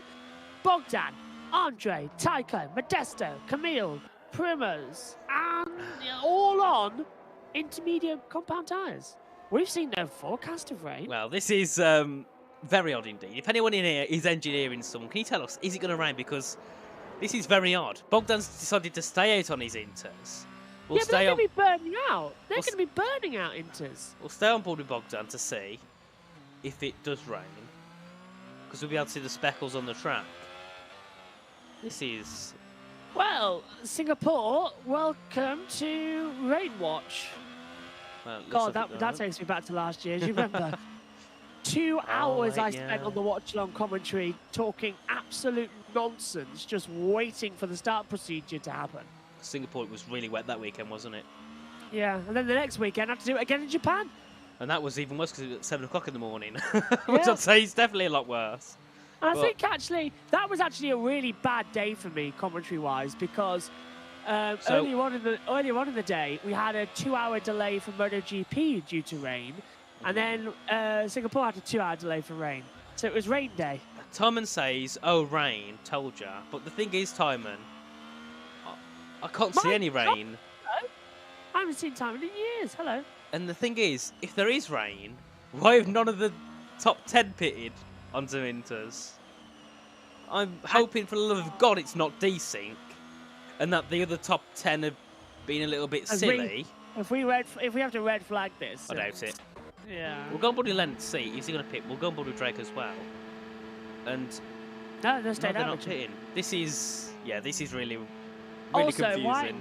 Also, Harlem's holding up the safety car coming in. Well, what did we see last night in F1? We definitely didn't see people holding up the safety car to help the teammates. Tom McKeck says there is rain coming imminently, Jeff says. So Tomac will be engineering someone, I presume. So there's rain coming. So, yeah, this is going to be an interesting start. And if so, Bogdan could be the net leader of the race. Do you see why this is why we need radio for the drivers in the chat? This is why we need a system like on Mumble, which I have in another esports series, where we can have all the drivers log in via comms, and then we can drag them up to the commentary box during a safety car, ask them a quick question, let them go again.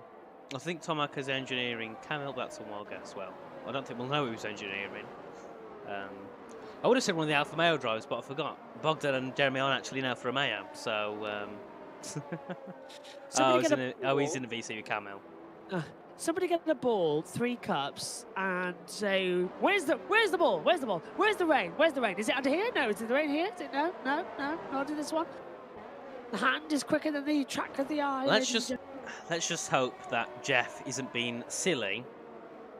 Because imagine if there wasn't rain and Jeff was wrong. Well, wouldn't be ideal for Bogdan, would it? But the thing is, it just confuses me. If the rain's coming very shortly, why is no one else pitted? And the fact is that they've been on it now for 5 minutes. Harlem is 25 seconds back. Can't go fast to catch back up. Safety car is in this lap. So this is going to be ridiculous. We've got a bone-dry track. And they're on intermediates with no sign of the rain. We'll go on board with Leonard and Drake for the restart. But as soon as we see rain, we're switching to Bogdan. And Thomas says, I think Inters will struggle. Surely the Inters will struggle. Well, unless it rains now. If it doesn't rain, it's going to be a big struggle for the first few laps. Hopefully, for their sake, it does rain in the next couple of laps. Otherwise, they're going to lose too much time. And Modesto Mendes left the session. Oh, not again. He had that last time out. That's not Here we go. Here we go then. Half the field on Inters, half the field on dry tyres. 9 on hards, 2 on mediums. Another of them on Inters. Green flag, race on again. And the Red Bulls have got a pit stop strategy to come to them as well. They're trying to warm up their tyres down the start-finish train. Just look at the Inter runners as well, Richie. They are so slow as through goes Primos further back as well, making the move up, picking them off like they are standing still. We're going to go on board here with Tycho. And we can see how quickly he's going to lose. Look at this. Primos is just getting through them easily. This is either going to work heavily for these guys on the Inters, or it's really not going to work at all, and they're going to really struggle to get some points. Legend and Milan fighting that down at turn 5, very, very close between the two. Into turn 7 now. Side. Yeah, he's through. Legend goes through, and yeah, there goes Primoz as well up into 11th position. So the Inters now run 12 to 17. Singapore pit is slower after they need to lose 25 seconds. Yeah, it's a very long pit lane, very long pit stop. And still can't see any rain. Legend going for a bit of a switchback on Sergio Sabrino now, as he's obviously going to be on his better tyres, able to just try and push through the field and get a couple of positions here and there. He's now going to go around the outside of Sergio, push him to the wall. That was close there between the two. The Williams still ahead though, as a head out of turn 14 now in towards 15, the final part of this track. Oh, that's Sergio round! Contact! Oh, and big contact! I think there's a multiple there. He got going. Keeps it under yellow, and poor Sergio. I think he got whacked into more times than Henry VIII's wives getting on the chopping block. Well, that was... I haven't heard that one before, but I like that one, and that's Thomas into the pit now. No, Thomas, yeah, okay, so he's going... No, is it rain? It's raining, the rain's down, I can see it on my screen. Yeah, I see it, it's raining. Time to go on board with Bogdan, as he's going to pay off heavily with this. Will Bogdan potentially lead the race? Yeah, here comes the rain then, halfway through the race, but this is where we start to see problems as well, because they're on full-up old tyres on Inters that have been on a dry track. They're going to be destroyed, so everyone now pitting for Inters is going to be much, much faster. Not really, the Inters will make the end easily. They can go the whole race, and they've only been on since lap 11. I'm on about the fact that they've been going around for 4 laps on a dry track. They're going to be really hard on tyre temperature and wear. Yeah, true, but Bogdan isn't going to have to worry because Thomas is going to have to get through on 5 cars to get up to Bogdan. So I think that 3 lap early, I don't think it's too much of an issue. We'll obviously see at the end of the race if it is, but at the moment I don't think it's too bad. And you can see Bogdan still losing time, but he's not losing as much as he was before. He's starting to actually claw back now, 2.2 seconds to Milan.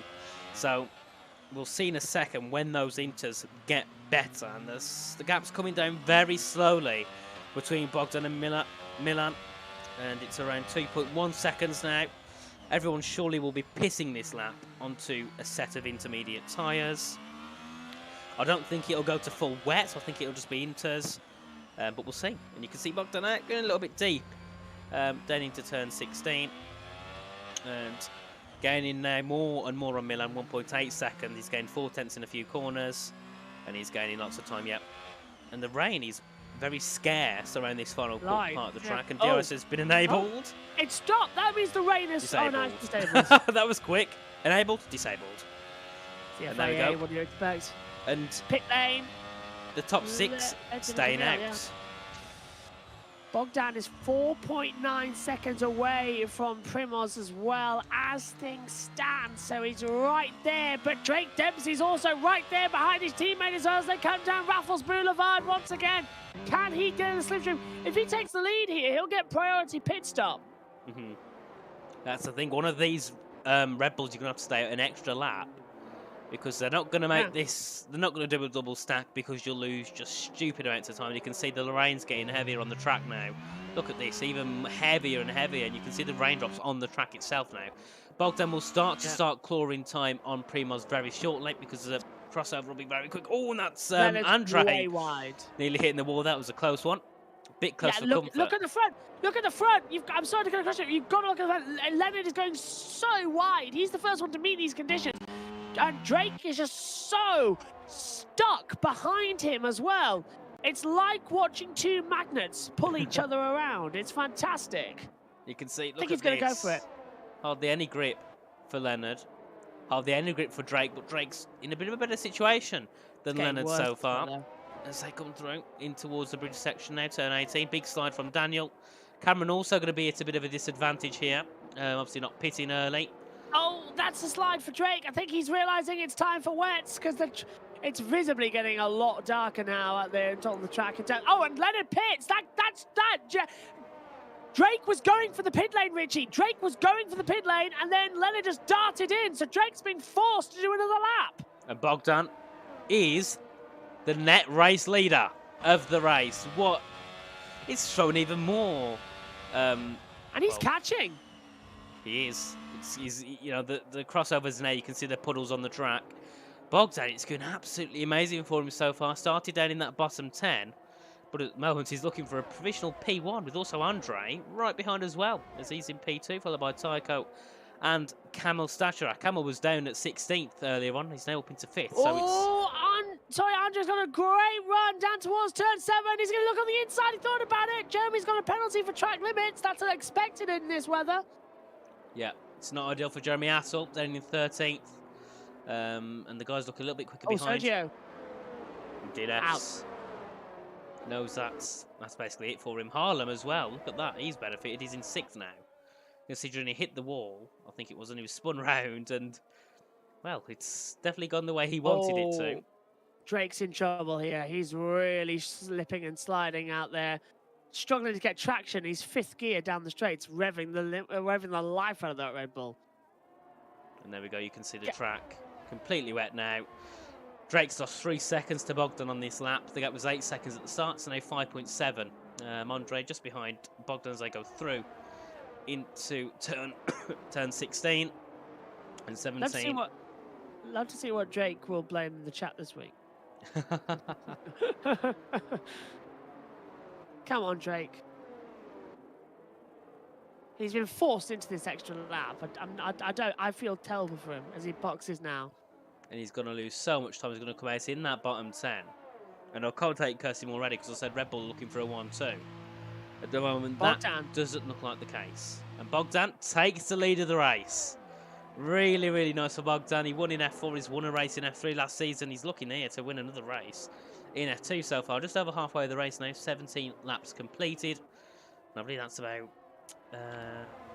14 to go. My maths isn't very good today. I feel really tired. I am genuinely considering trying to remember, because I know it was an F1 2020. I'm generally trying to remember if the time limit is engaged. There's a big lock up from Bogdan. She asked about keeps it on the track. That's going to allow Andre right behind him. And Andre's looking behind at turns 7 and 8.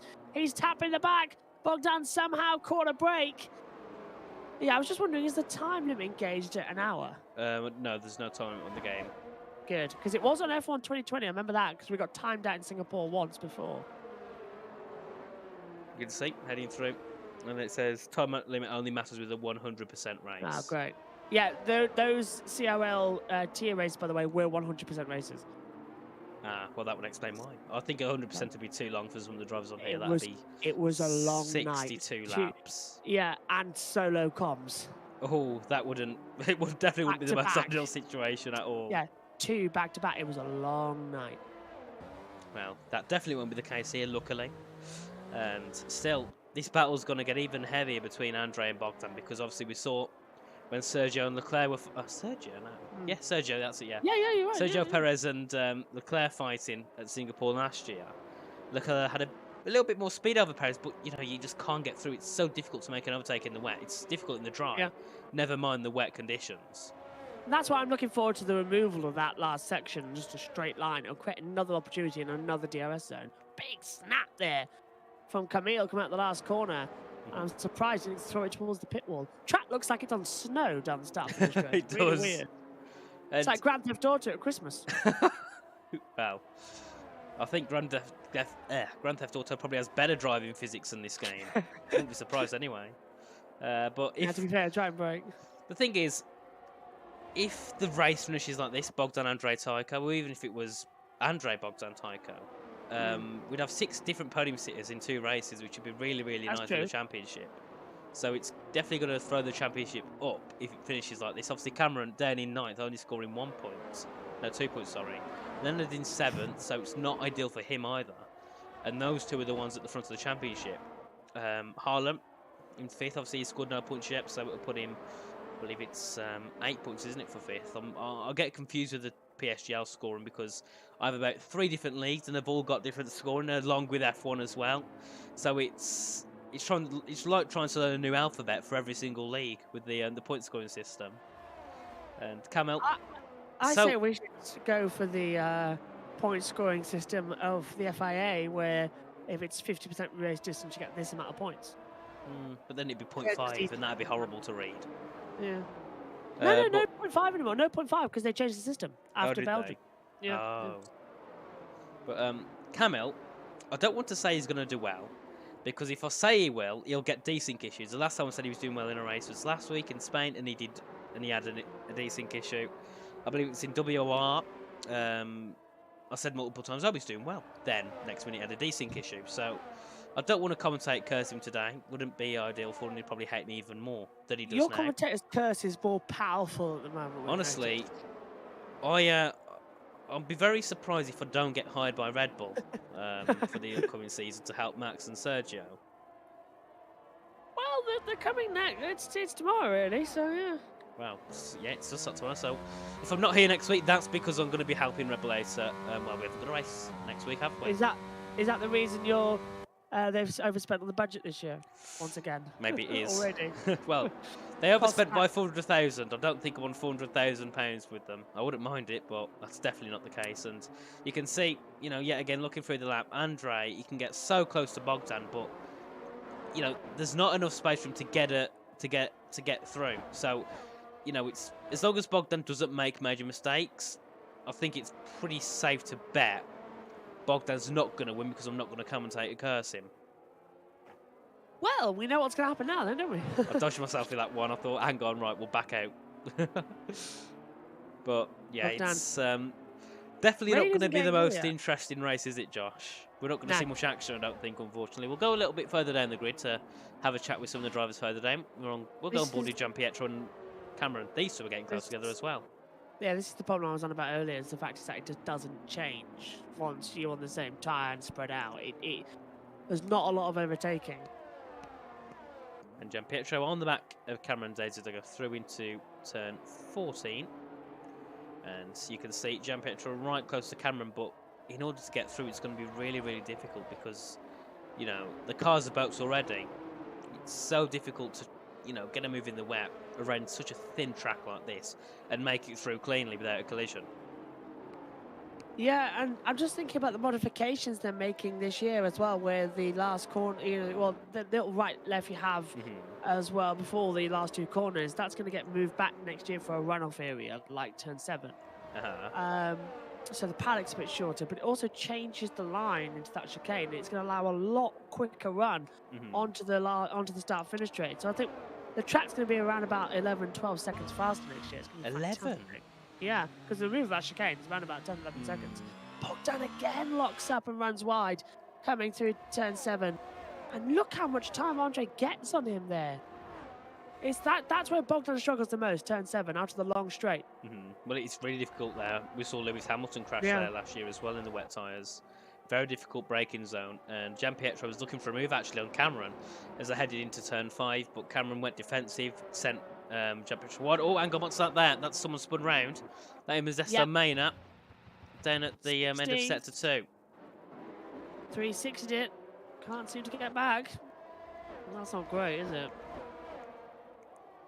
Certainly isn't at all for Modesto. Obviously, this race is more or less over for him, unless we get a safety car next lap, which I don't think is possible because the drivers, you know, they seem to get into a bit of a flow now. You know, once you get used to the conditions, you can just kind of chill back and just drive. Modesto gets a 5-second penalty for corner cutting. That was expected. So he's just, I thought he just thought, right, you know, I'll cut the corner, get to the pit lane, I'm done. And he gets to, yeah, there you go, into the pit lane. About 15 seconds of penalties in 2 corners, into the pits and retire from the session. So that's 1 McLaren, 1 Alpine, 1 Williams and 1 AlphaTauri out of the session. Oh, look at that there.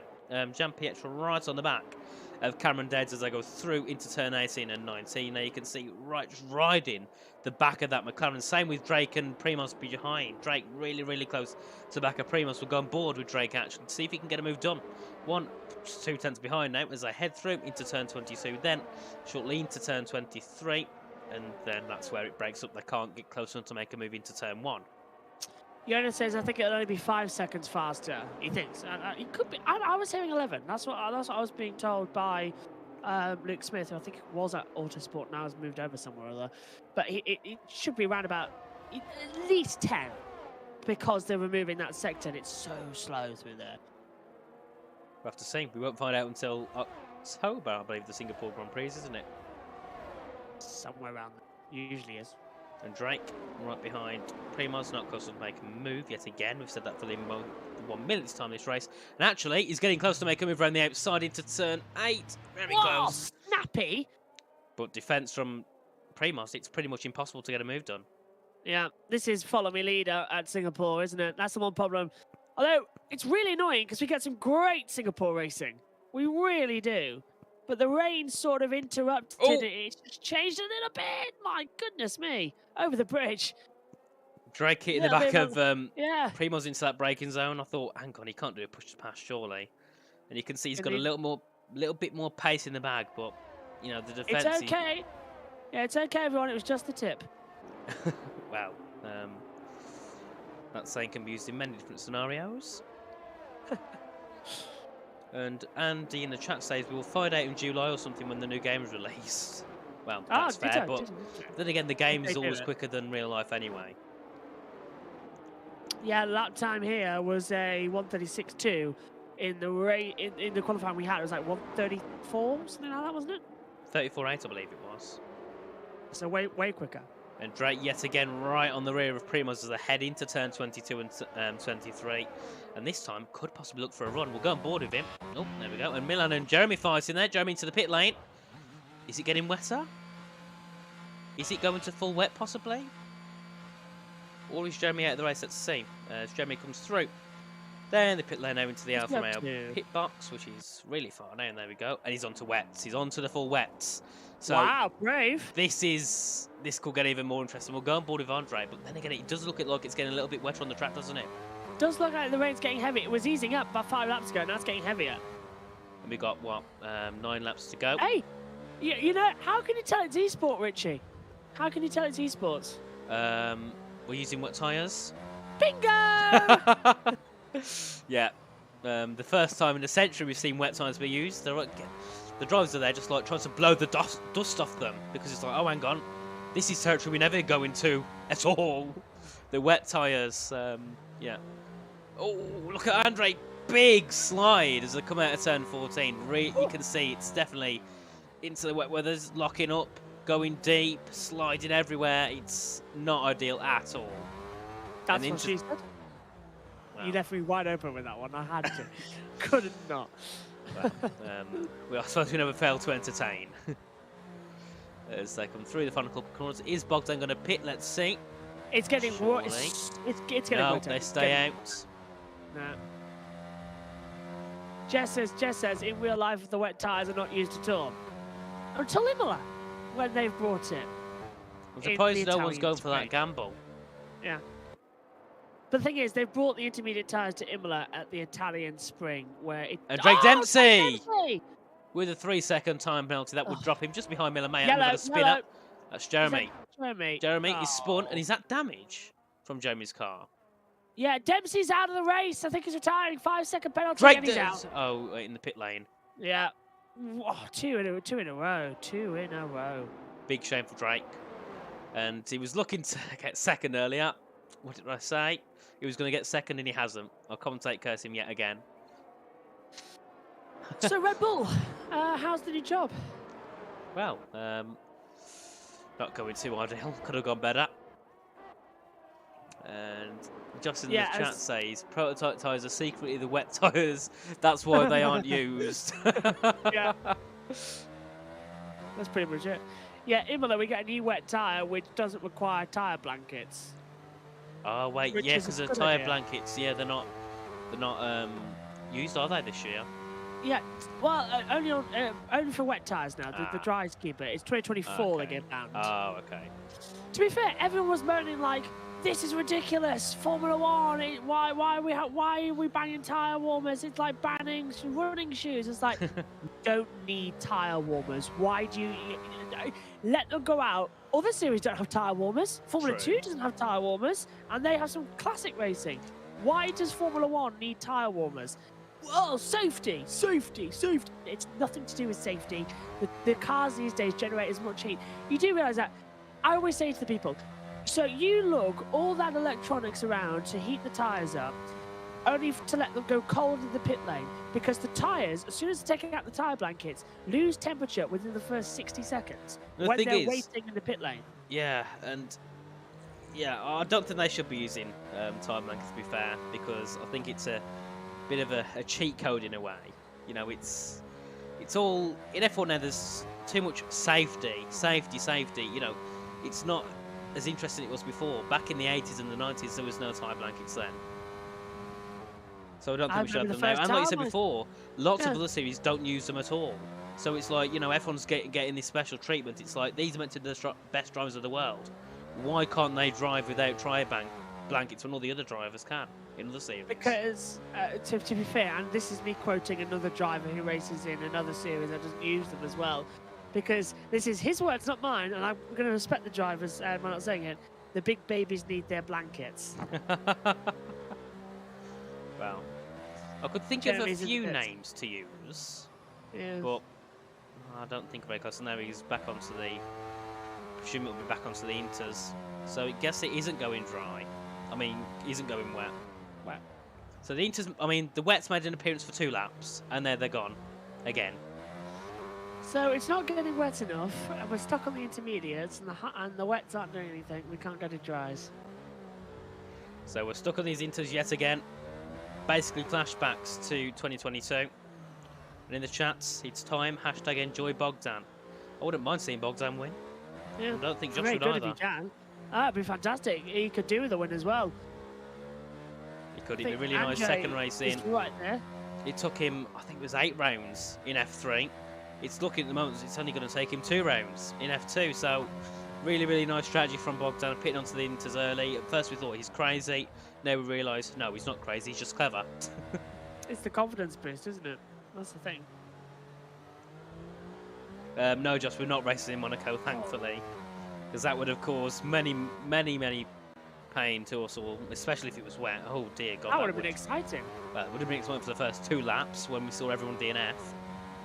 Yeah, but it's a quicker night for us. Oh, and this is Andre closing on Bogdan. Oh, going for a move there. Locks up though. So it was close, but inevitable. Not going to happen. Way too far behind. I think his main was right.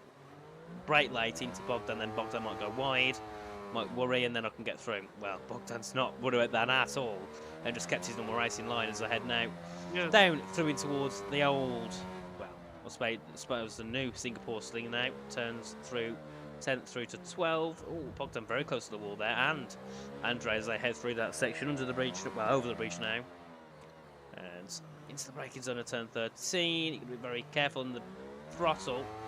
Because another thing that helps the drivers around here is the fact they're on high downforce setups, because of it being high downforce track. I mean, when it comes to throttle, it's not too much of a pain. Bogdan, big slide out of turn 14. And you can see Andre, I bet he's so frustrated right now because he knows he's quicker than Bogdan, but he just can't get through.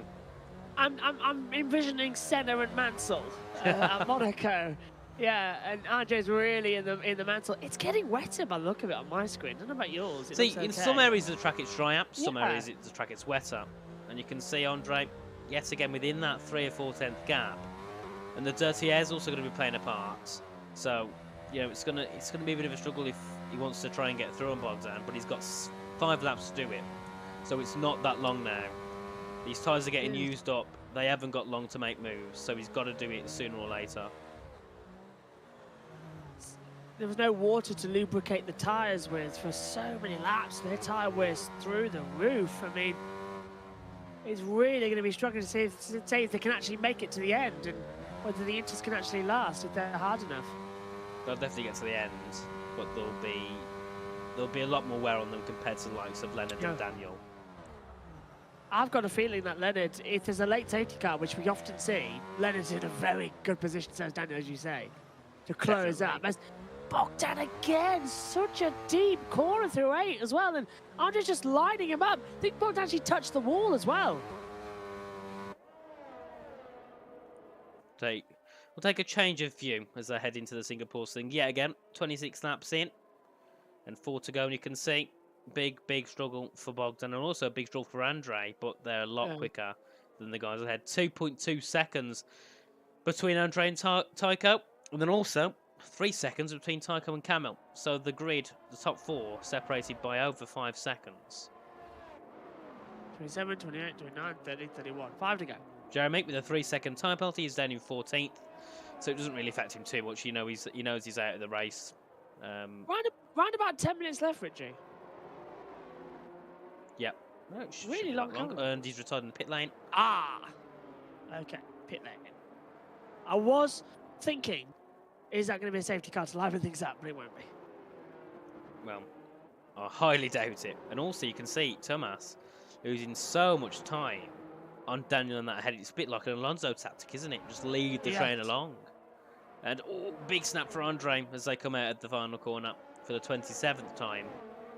And begin the 27th lap. We can get ERS open on their board, Richie, because I'd love to know. Andre's on 41, Bogdan's 43, so they're actually level. They are. Oh, and that is... Oh, who's that? Oh, that's... It's Jeremy's car. Oh, that's cause a few issues there as they come through. Oh, no. Keep out of the way, guys. They'll make it through. Jeremy's car here to cause chaos. But Harlem right on the back of Camille Sachera now. Gaining lots of time, same as Leonard Gertzel gaining lots of time on Harlem. So we could see a little battle here for 5th. Because Leonard, you can see, got a little bit more pace. Go for a move. Hits the back of Harlem. Big snap there. And that was close. That's also nearly allowing Daniel for an invitation up the inside. That was definitely a cold brown for both Leonard and Harlem as they came through into turn 7. Forget Coat Brown. They've gone straight to just panicking, crying under the table. That was unbelievably close to the wall. And they're so sensitive to Singapore walls as well. You do lose wings, wheels as well. Very difficult, but Leonard seeming to be a little bit online now as well, if he can go down. we've got 90 viewers currently watching, so thank you all for putting up with this race because it hasn't been the most entertaining. Oh, Also, Andre getting very close. he was, but He's backed you know, out. it's just you just can't get close enough, and it's the thing with the rain around here. It ruins the racing completely. There's been no overtakes at all since we've been onto the Inters, which is around lap 12, 13, I believe it was. Right about halfway, yeah. I do agree with you, Richie. Thanks to everyone for watching in the chat as well. Hopefully you're all enjoying the F2 race. Yes. The top tier racing here at Singapore, of course. Exactly, yeah. No, because the F1 aren't here at all. So the F2 are the top boys here. And so far, the top two are doing a really great job having to put up with these conditions. And also, in the chat, let us know, are you excited for the F1 season? Because it begins tomorrow, 11:30 AM GMT. No, sorry, GMT +1 is where we'll see practice one for Bahrain. It should be great. I'm like a kid on Christmas Eve, just waiting for that next day to come so we can get the F1 season back under Raw. And Andre's got a great run here as well into turn 7, but once again, he's too far back. Talk about tantalising us. Oh, and Bogdan had to go defensive to the inside. Andre's going to try and swing him around the outside. He had a wheel on there. Thought he might just slip through. My goodness me. Yeah, you're talking about the F1 season as well. All my notes are going to be printed out this evening. I'll get to the commentary box at 7 AM tomorrow, 50 minutes before the start, 50 minutes before the start of Formula 3, and then I'll sit in my lovely GTM Mega chair, which you can get 5% off as well with the discount. And I will just go for the season until Megan comes in later on in the day and kicks me out of my chair so she can sit in it so I have to stand. Yeah, definitely. I've got to say, these chairs are absolutely amazing. Jess, can I have another chair? Well, if you're giving 2 out, I'll have another one. I can sell mine off. I don't mind taking £300. But yeah, these chairs are quite expensive, realistic, when you think of chair prices, but they're worth it. They're so comfortable. I've had mine. I think it's been about 6 months I've had mine, and so nice. Feels longer. Feel as good as brand new. Yeah, Silverstone. I had mine so longer. Oh, well, nearly a year then. Yeah, nearly. And also, actually, yeah, coming up to the end of March, I think the 23rd of March, is when I made my debut at PSGL commentary, yes. Where it was at Netherlands, season 29. I think it was seems like years ago, doesn't it? It does. Round 9, Netherlands. We had that crazy safety car, didn't we, on the last lap? And it had about 4 drivers DNF. Bogdan, I believe, won that race. Yeah, and then you had the secondary driver leave the series. Yes, we did. Yeah, was that? Yes, it was. It was Jan and Bushy Ants, and Bushy Ants left, didn't he, because of that penalty? Did, because it hit the back of Peso, which is Jan now, and it caused some kind of kerfuffle. And yeah, he left the series, didn't he? He left. Yeah, he pushed him over the line, didn't he? Yeah. It's been over a year, but I can still remember that. I can still remember the last couple of laps happening there.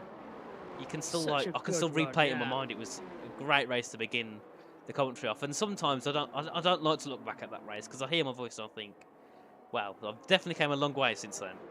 Oh, for sure, and I think as well our partnership improves as more and more we commentate as well. So that's why I never look back. It just as Edna Mould says with The Incredibles, I never look back, darling. It distracts something now. I love the impression as well. I love you get to put the accent on. I had to. And Andre! Beautiful! Oh, he's just going to force him wide. That'll be a penalty. Let Bogdan back through. Let him through. He does so. Gentleman driver there, Andre.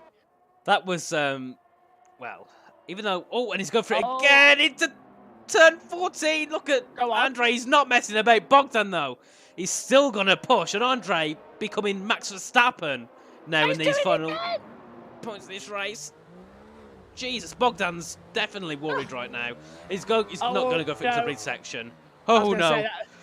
He's got enough brains for that part as they come through into turn 19, now into turn 20, and Andre really trying to get through on Bogdan. Bogdan has got to defend for his life as they enter the 30th lap, the penultimate lap of this race. And to be honest, as long as this race has been, it's felt very quick, to be honest. It has gone very quick.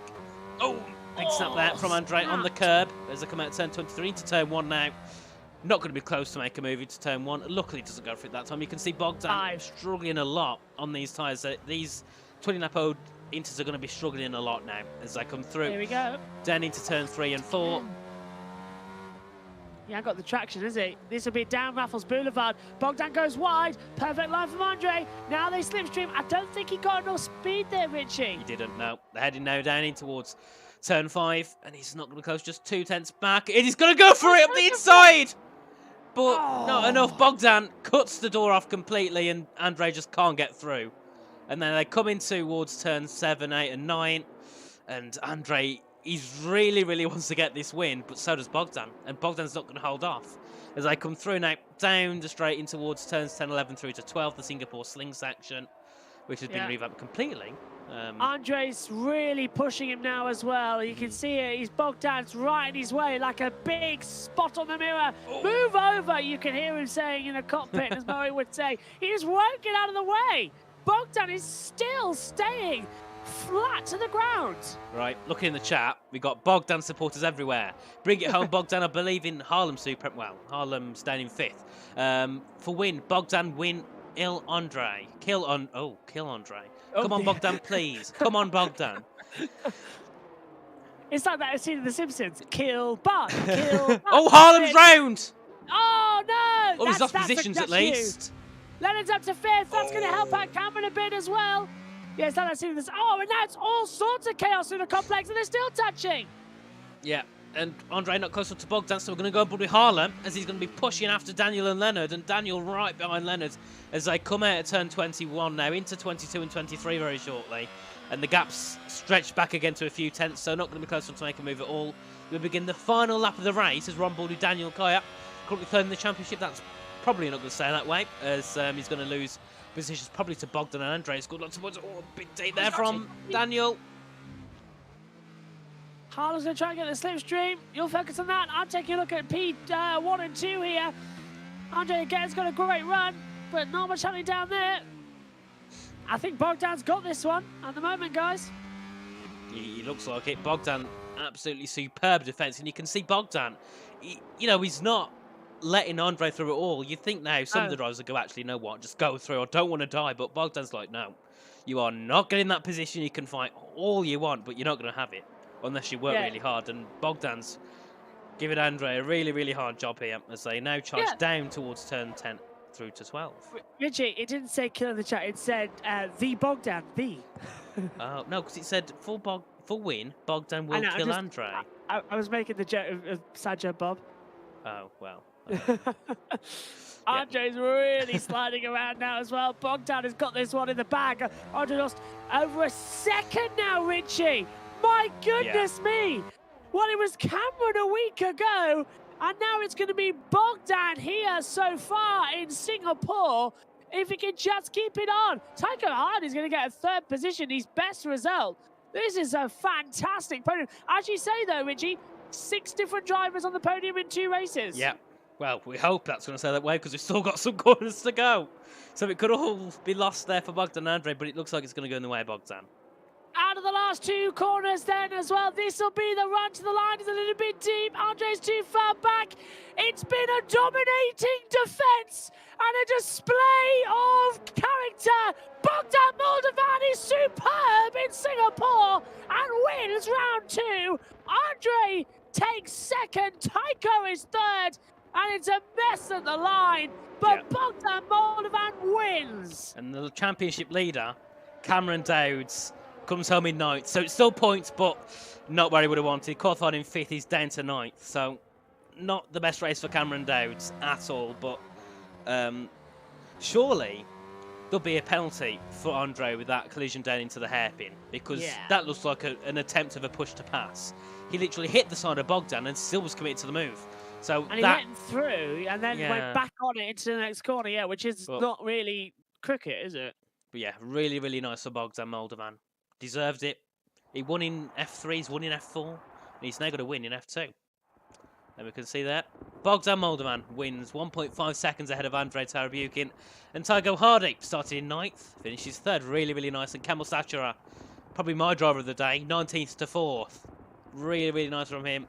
Leonard Gertzer in 5th, followed by Daniel Kaya, Harlan Marquis, Thomas Laminen, the pre-championship leader Cameron Des, because that could be lost today, possibly, depending on how many points Daniel got.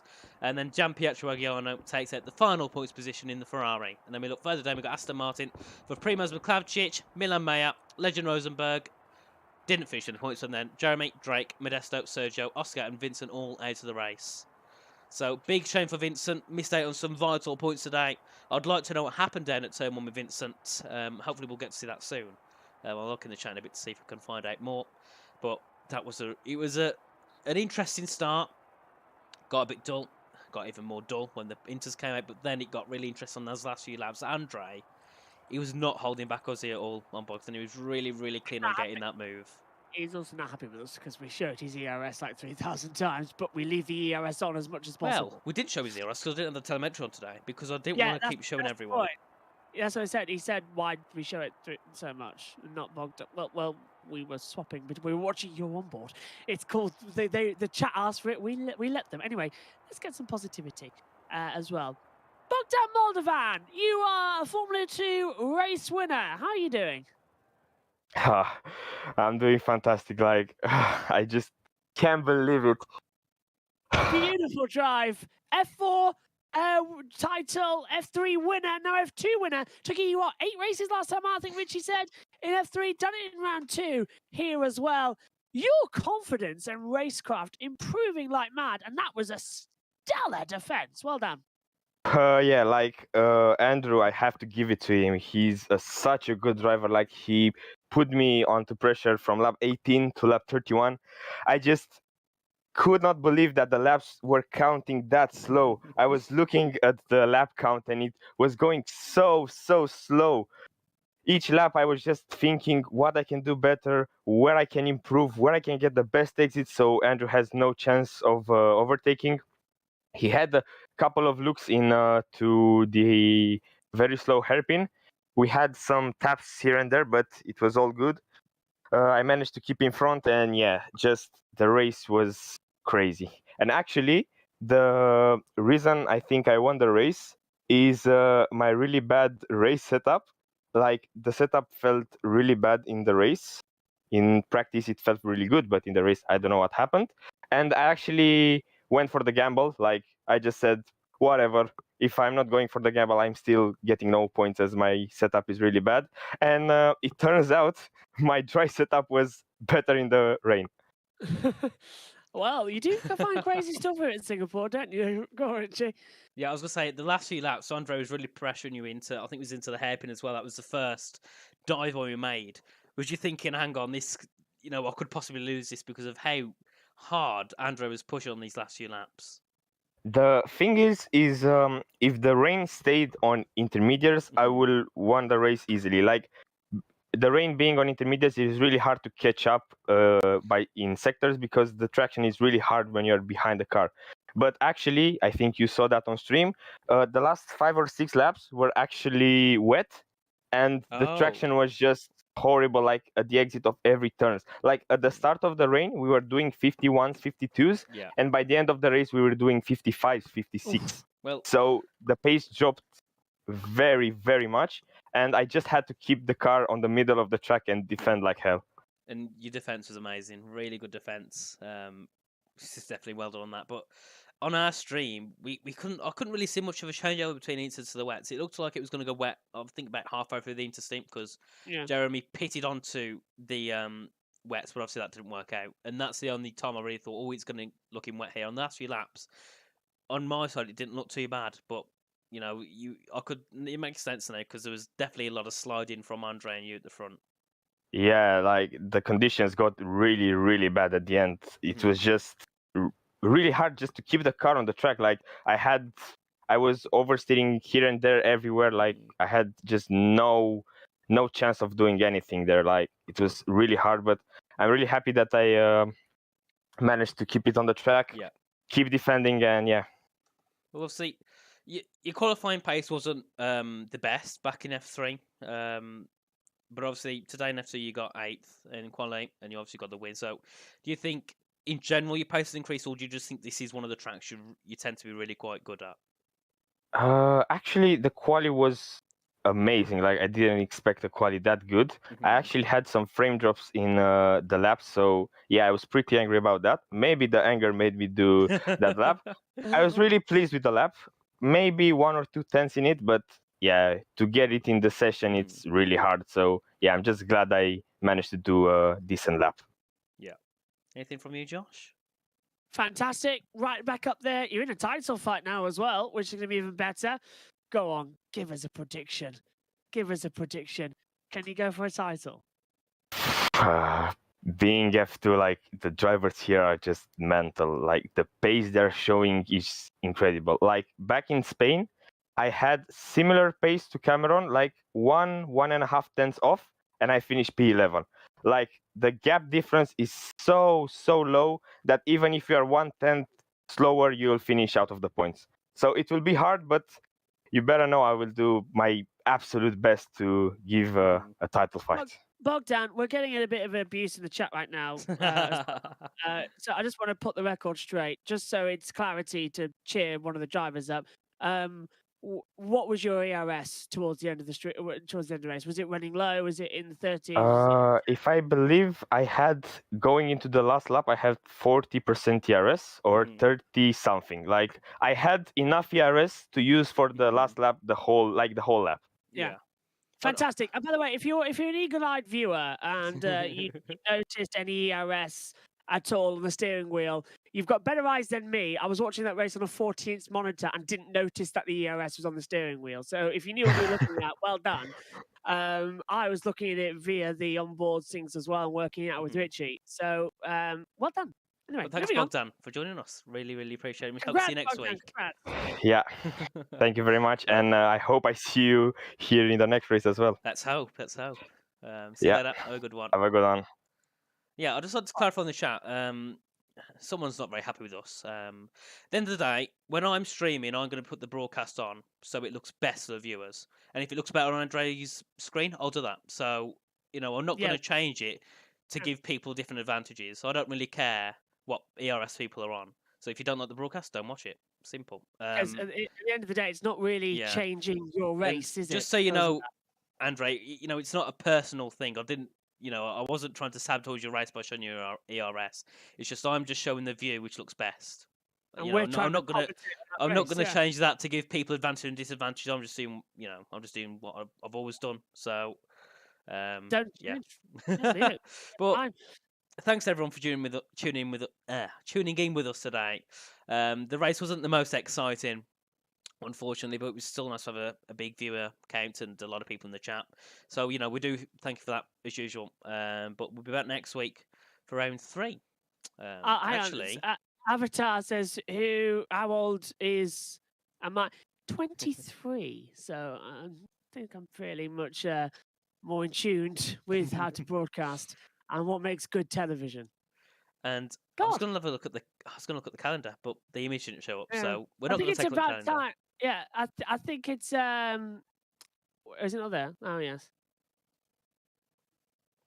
No, the calendar's not there, unfortunately. So we're not going to look at the calendar, unfortunately. Well, I just like to say as well, just keep in mind, we've got to have we stream what we stream because it's the best angle. Yeah. If drivers are going to come complain, then it's simple that PSGL probably won't exist then. Because if you're going to complain, you race in the PSGL league.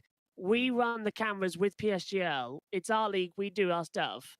Got a problem with it?